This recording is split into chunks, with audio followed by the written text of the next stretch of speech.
listening to Shut Up and Invest. And what's going on, everybody? Welcome to another episode of Shut Up and Invest. What's up, man? How's it going? J Money in the house.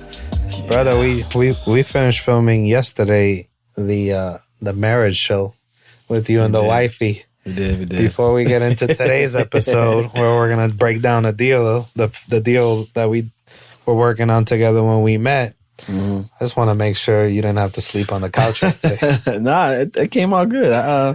You got brownie points? I think it actually helped me out, you know? I was definitely worried beforehand, but I think she might love me a little bit more after last night. If you guys haven't heard that episode, go back and hear. We went deep into the ins and outs of marriage and the support systems when you're getting into investing. It was a good episode, man. It definitely was. And I made it through alive, which is key. So, I think it was good. No sleeping on the couch. All right, with success. All right, guys. Today we're gonna be short and sweet. This is some of our short and sweet episodes that we want to make sure you guys get little bite-sized nuggets of information. We're gonna break down the deal that actually did not go through. So we're gonna actually, for the first time, talk about it. This is our first deal that we tried to do together in Harrisburg, Pennsylvania. It's my first deal that I had outside of Florida. Mm-hmm. So it was virtual wholesaling out of state. And we'll have a candid conversation of the good, the bad, and the ugly right here for you guys to witness and check out. We definitely will. That's the deal that we met on. Basically, if you haven't heard our story from the first episode, we were at We Live in Dallas. Kevin and someone, they were walking down the hallway. I approached them. We talked for a few minutes. Come to find out he had a deal in Harrisburg. I do a lot of virtual wholesaling in Harrisburg. It's also where I went to high school at. And you weren't born there, though? No, I was born in 𝐶𝐶𝐶𝐵, Pittsburgh area. So what? 𝐶𝐶𝐶𝐵H, PA. The home of DBs. We breed NFL cornerbacks. Oh, yeah? Who you guys got? Ty Law, Darrell Revis. Okay. I mean, we can keep going. That's right. And you got into real estate. You should have stuck to the DB world. That's got $1 million contracts over there. I couldn't backpedal good enough. All right. So basically that was a major coincidence where we meet in Dallas. He actually lives in Miami. I'm like, okay, cool. I got a connect that's back in the city. Yep. And then I asked what market you're in, and you happen to be in the market of this town I've actually never heard of up until that point. That was amazing because, I'm saying Harrisburg, and like no one, unless you're from New York, Philadelphia, Baltimore area, you really don't know Harrisburg, right? It's in the middle of all three of those spots, so you know it, but someone from Miami doesn't know Harrisburg, especially. Yeah. I picked up that deal, for those of you that didn't hear the previous episodes, because a previous client here in Miami had a coworker in that area that happened to have a property in there, and they were looking to get rid of it, which we'll break down a few of the reasons why. So I get the phone call. I'm here in the office, and he's like, "Listen, man, I trust you with real estate. Anything that comes into real estate, this is a good connect for me in my job, in my career. So I want to make sure we take care of them. And you've been telling me about investing and about how wholesaling and flipping properties. Maybe this could be a deal that we can, do together." I said, all right, sounds good. Give me the specifics. So because she only trusted him, it was a telephone game, right? So I had to coach him through, which I was wanting to anyways, because dude has the potential to really do good in this business. So it's one of those things that you and me were always talking about. When we see someone with the potential of being good in this business, it's like, all right, let's teach him the game. Yeah, and let's turn him into a team member, because you bring 3 properties, you bring 4 properties, you bring 2 properties, you bring 8 properties. And in a year, this little team makes 20, 25 deals a year. And then how many of those teams can we build? That's kind of the whole process of our mentoring and our really reaching out and sharing as much as we can and doing it. Definitely. We see something in someone that says, wow, they could be good at this business, Like right now, I brought a kid on today, actually, one of my ex-football players. He's 19 years old. He went away from school, came back home. Football's not working out. Got him with us today. He's doing some lead management stuff for us, cleaning and scrubbing our lists, drawing for dollars, got him a deal machine. But it's a kid who I know he's bright. He's the type of kid in high school that like everyone kind of like gathered around him, you know? So those are the kind of kids that you know, they talk to people, they're outgoing, they fit this business, you know? Perfect. All right, we're going to have to bring him on the show. We'll bring him on too, definitely. Yeah, we'll bring him on from the Rook. But yeah, man, I was just like, when Kevin shows me a deal in Harrisburg, so I'm like, whoa, okay. Send it to my boys back there who are on the boots on the ground. Yeah, let's backtrack. Let me show you how I locked it up. So this person at the time, if I don't remember the numbers perfectly off the top of my head, but I think it was, the property was in mint condition, ARV, after repair value. I think we could have been anywhere in like that 220 range, 210, 220. Yeah, if it was like completely rehabbed, ready to go, right. I think 215, 220 was what we pull comps on. Okay. And I think she had an offer when they originally came to me from someone that was saying they could potentially give her 130, I think the numbers were. The number you told me was she had a 130 offer, and we were trying to...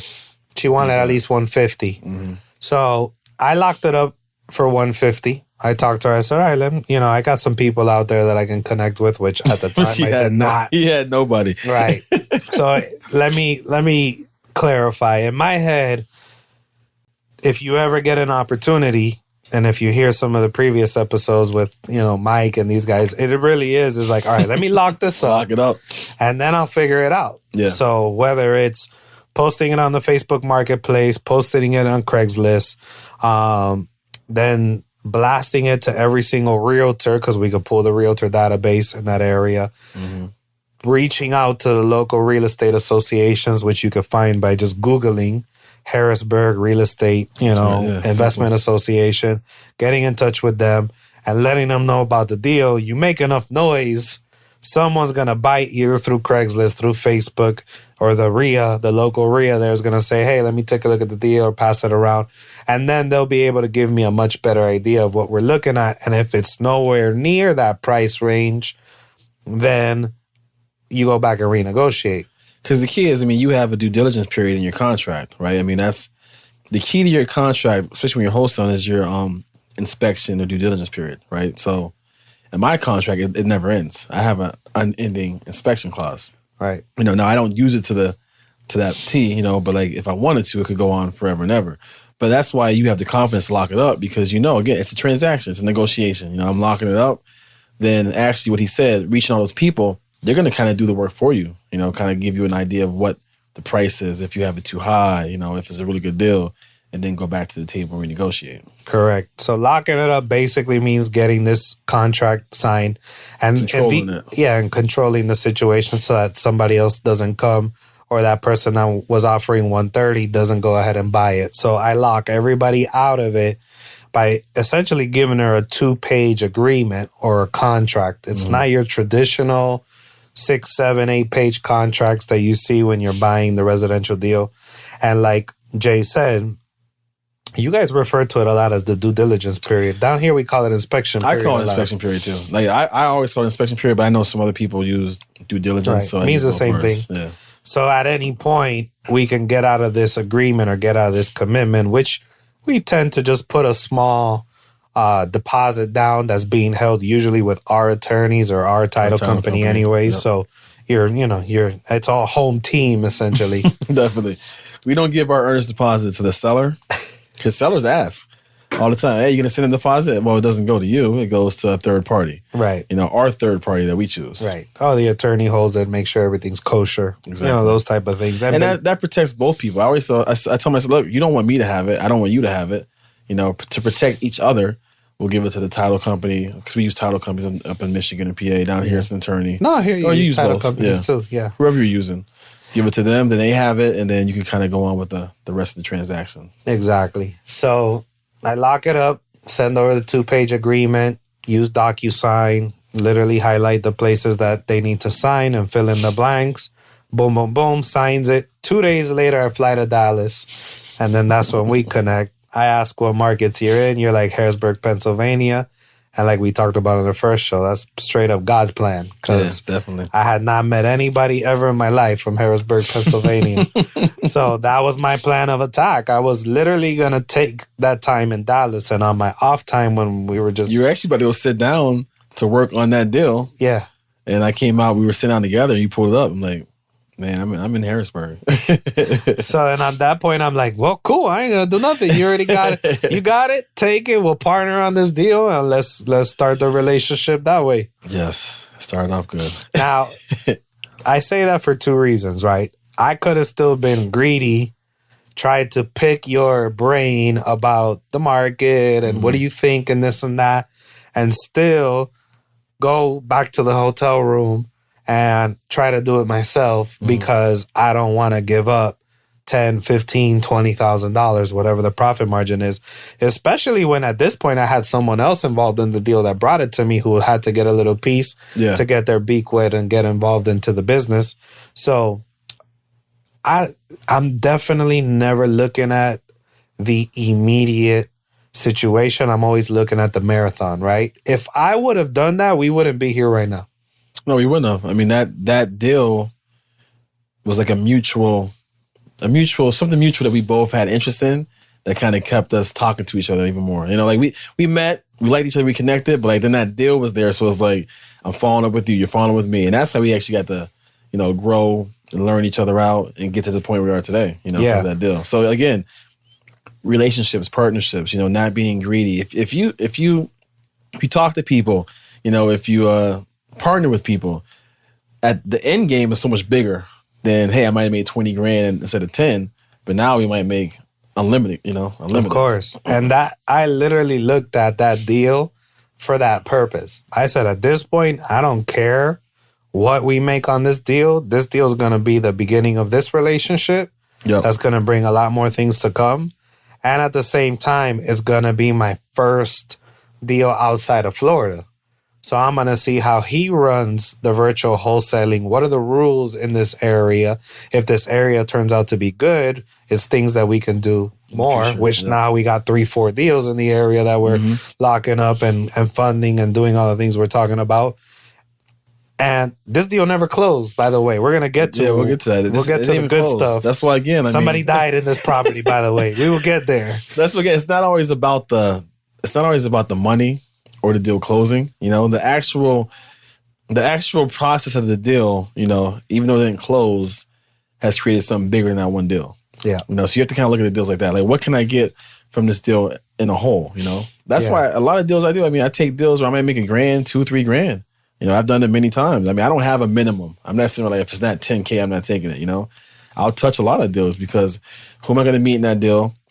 Is this seller going to have more properties for me? Am I going to meet a buyer from this deal? Like, when you put a deal out there, the buyers that you get from those deals, I mean, that's the gold right there, you know? So every deal for me has something positive in it. Yeah, 100%. I was just having that conversation with my old business partner in the mortgage business that we had before the crash.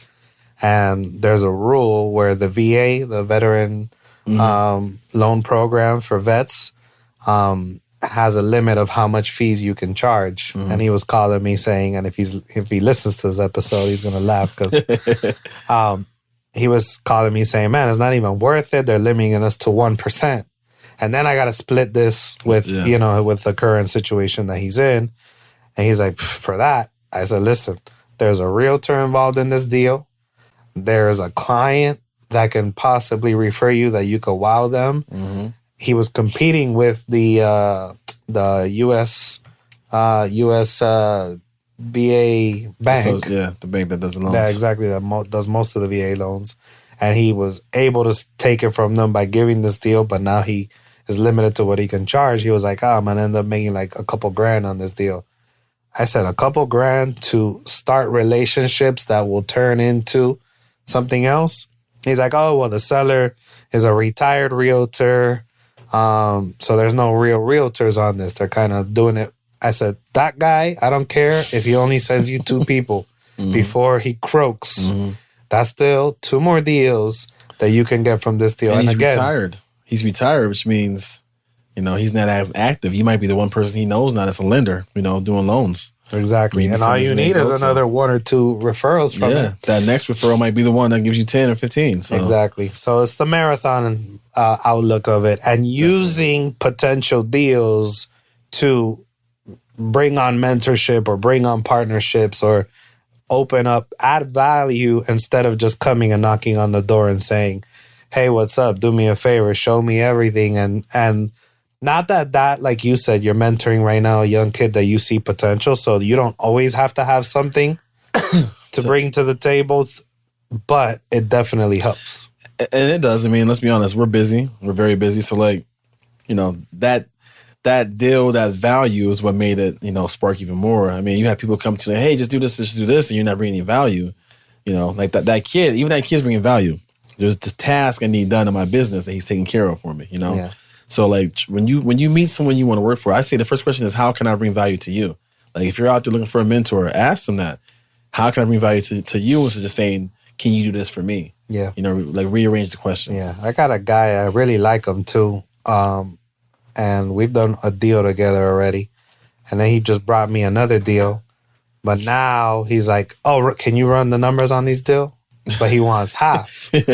And I'm like, well, you know, if you're coming to me for the value that I bring, why aren't you bringing it already ready to go? Because that's kind of how it was the first time around, right?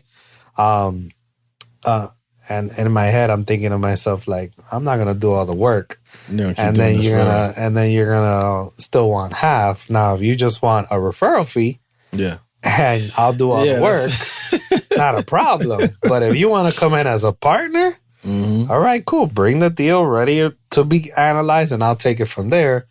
So that's kind of etiquette, in my opinion. It is, because if not, people are just trying to hustle you for you to do all the work. Yeah, people will use you, man. If they know you're gonna do all that work, I mean, they'll use you. So, you know, you're nice once or twice, but after that, come on. Yeah, I was like, nah, brother, you're a superstar, man. Don't worry, you got it. You can do the numbers. Let me know when you're ready. So anyway, so we locked it up. Then you took it because you already have a buyer's list. You have boots on the ground over there, and you pretty much already started booking appointments for people that were interested to go see it. Yeah, I kind of took it over, you know, made sure he was cool with me marketing it. You know, we're cool with that. We kind of said he was all good with it again, you know, had no qualms about that. And, you know, my step was, you know, ask for the pictures of the property, send me the pictures, forward them to my marketing director. You know, we created our email campaign, Facebook marketplace, our website, all that kind of stuff, sent out to the blast. Reevaluated numbers on my end to see where we were at. We're about the same place. And then we sent it out for blast. Now, what happened was I sent my guy on the ground to go out there to get more pictures and kind of give me an eye. Because, you know, you get pictures, but you really can't see the property until you're out there walking it. And it was a very, very, very interesting property. A big property, lots of rooms. I think the seller's brother was still living there in the basement. And there was a little more work that needed to be done, though, than what we thought from the pictures. So that kind of, I remember I told you, hey, the price might be a little bit tight. That was the first thing I told you. The price might be a little bit tight. You know, so Kevin was like, hey, see what you can get, and we'll see what we can happen. My boy went out there, met the brother there, and when he got done with it, he was like, hey, I want to move into this house. Like, that's how, it was in a very, very good area. The house itself had a pool. You know, it was a big house, but it just needed some kind of upkeep. It was kind of neglected. But it was the type of property that, like, I knew for a fact we're going to sell this house because of the location and the characteristics of the home. You know, my boy, who was my partner in Harrisburg, he was even talking about buying it himself to move into. You know, so that was, we had the good. It was good news. You know, sent the email blast out to everybody and set up a couple showings. And a buyer of mine who buys a lot of homes from me from up there was the first one to go out there, looked at it. Oh, no, rewind. Before that buyer went out there, she sent me an email. And I forwarded that email to you. I said, Kevin, check your email. Did you notice what's going on with the house? And what did that email say? Yeah, so remember, this came from one of my clients. And the idea was she's got a bunch of properties. She needs to just start liquidating because she wants to have cash on hand to do other things with it. Not a big motivation, but sometimes investors with a handful of properties. So his thing was, if we can move this one, she's got a few more in Georgia and a few other places that we can then do the same. So I said, all right, maybe it's one of these landlords that is not a vacant, you know, vacant landlord, vacant property. And that's the motivation. Lesson learned, Google the address. Google the address. That's definitely something I did not do in the beginning because I was flying to Dallas. So it was kind of like, lock it up. I'll deal with it when I get to Dallas. And it's funny because I Google every address. Like on the phone call, I type it in right there. you know, the realtor Zillow, Redfin all pops up. But I didn't do it. Process. I didn't do it with this one either. Yeah. It was So what happens is Jay sends me this article, and a couple weeks before, there was a murder in the house. There was a discrepancy with the tenant, and back and forth. They didn't say too much specifics in the article, but basically, the tenant got killed. the tenant got killed in the house. Yeah. By the property manager. Yeah, it was like a property manager, which I don't know if it was a family member who was managing the property or an outside property manager. The property manager, the person who killed the tenant, killed himself. Did they? Yeah, it was a double. I mean, that he killed the tenant, and then the cops were coming. He's in the driveway and killed himself. Okay. So this went from like an amazing deal, like, yeah, this is going to be sold, to, oh, crap. Right. So, you know, you got a little eeriness where someone just recently died inside the property and there's blood apparently in one of the rooms or a bullet hole. There wasn't. But the funny thing is, so I come out, boy, like, yo, did you know? And he was like, man, I didn't notice, but it was something weird because the brother who lived there would not go he only went to one side of the house. And he was like, yeah, you go back there. Because the basement had like an in-law quarters and another 2 bed. He's like, yeah, you go back down there. But no, actually, yeah, you go back down there, but I'm not going down there, right? So he was like, and it's like my girl kind of felt a little creepy in there, but I didn't feel anything. But now that you say that, I do kind of see it makes sense. It making sense. So he immediately was like, I don't want to buy the house. So there is certain people that don't care about that. Yeah. But then there's other people that are like, I am definitely not going to be the next person to move into. It shrinks your buyer pool for sure. You know, there are still buyers who, you know, and that's not the first time I've sold a house where that had happened, you know. Yeah. So basically now we find out that we got a crime scene house. And that's kind of the beat on the street. The block is hot at that point. So, all right, no big deal. I mean, we keep showing the house or whatnot. You book the next appointment. And on this appointment, which I think was where we dropped the ball, your boy couldn't go show it. I don't know if and we sent it by himself. I think he was like, man, I'm not. He didn't tell me this, but I'm not going back in that house. That's the brother was a little off too. The brother was off. Yeah, like he just like, I'm not going back. He told me this. He's like, I'm not going back in the house, right? But he didn't tell me that initially. So we booked the appointment to happen, and he was supposed to meet him there at the house. And I guess my partner wasn't there.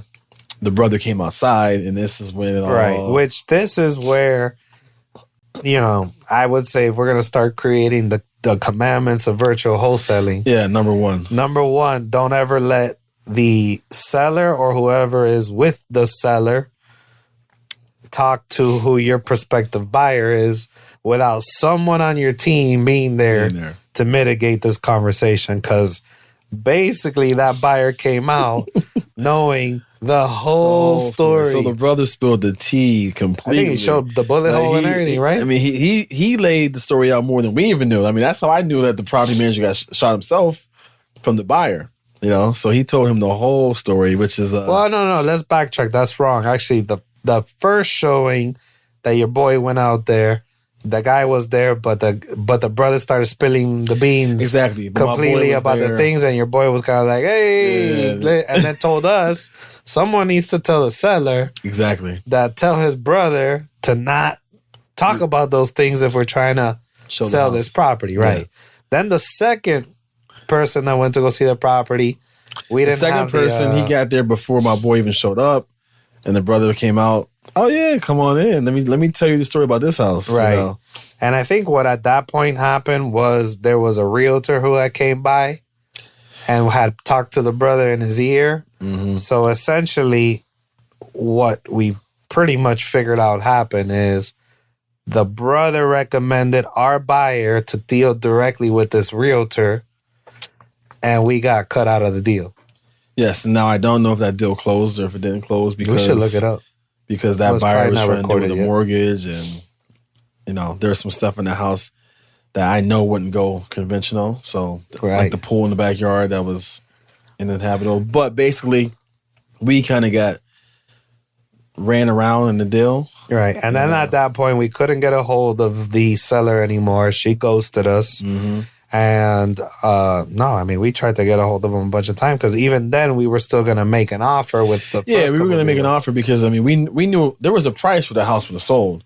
So our whole plan was, well, let's make an offer to beat the offer, whatever this realtor was talking about. I'm still trying to get a hold of it. But at the end of the day, how much energy are we going to put towards chasing one house? Right. I feel like that deal has become way, way bigger than what that deal was in a relationship. But I mean, the whole situation with the killings, my boy not showing back up, the brother talking. I mean, everything that could go wrong that you don't want to do happened on that deal. Yeah. But at the end of the day, I'm gonna revisit that. We just talked about last week about seeing what's going on. I mean, we should reach back out. I'm gonna revisit that and see what happened, and then that again, like there's so many things that go right on a deal that brings the check home, and then there's things that sometimes go wrong. But either way, it just refines your process. Yeah, I think the key to that is, that deal didn't even pan out, but I mean, there was no sweat off our backs. I mean, we're still kept it moving, Yeah, and that was cool because I realized that we could do a deal together, and good or bad, we're still good. No big deal, because sometimes people's reactions, you're like, okay, no, this will be the last deal we do together. Exactly. So that was able to say, you know what?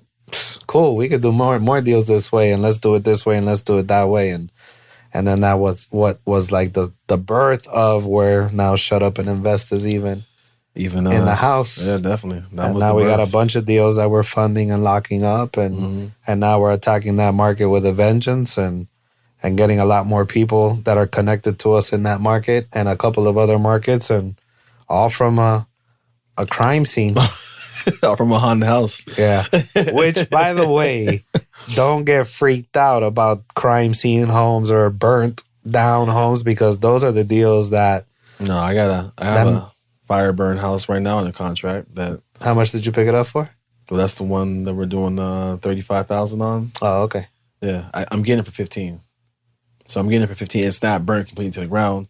Upstairs is burnt, but the structure's still good. But, most people just walk right past that. But I've done several fire damage homes, in my past. And I think I've done a few crime scene homes, That's why when you hear we buy ugly houses, I mean, it's as ugly as it can be, whether it's physically ugly or ugly things happen in there. I'm negotiating another fire damage home got called today on. So, I mean, it's just about the numbers, Don't run away from any kind. Like some people say, I won't touch that, Yeah. What do the numbers say? If the numbers make sense. Yeah. Make it work. And now it's been a few weeks. No, it's been probably a couple months now. Since that situation? Yeah. What, that was March? Yeah. And we're in May. We're about to be in June. So, it's been at least 2 months. So we're definitely going to touch base again just to see where it's at, because maybe it fell apart. Maybe they're still in that. And that's where the follow-up process comes in. So we'll update you guys on another show if we hear back, if we're able to get in contact with them again. But that's a deal in itself right there. Yep. We wanted to break it down, share it with you guys, and if you could pick up something from that, and we're showing you a deal that didn't pan out, because I know people show you the good deals, but they're not. Which we will too. Well, on the next couple episodes, we'll do a few of the deals that are home runs and a few creative financing deals. And I'm excited about that. Show you guys some tactics we use. Yeah, we were just brainstorming on a couple of deals right now, trying to figure out how we can get creative on it. But all right, I think we're done. Then we're good, man. That's the ghost murder scene, double homicide house for you guys in Harrisburg, Pennsylvania. That's what brought us all together, right there. The birth of Shut Up and Invest, right there, guys. Once again, man, if you guys enjoy this, of course, comment, like, share this. We should be on all the major platforms. Spread the word. Hit us up if you need any advice. Shut up and invest. Shut up and invest. Hey, thank you once again for listening to Shut Up and Invest. If you guys are motivated at the thought of continuing your real estate journey with us, then visit shutupandinvest.com. There you can join our community and take advantage of more free resources. And don't forget, please like, comment, and subscribe to this podcast so you're first to hear our new content every week. Most importantly, get active and don't forget to shut up and invest.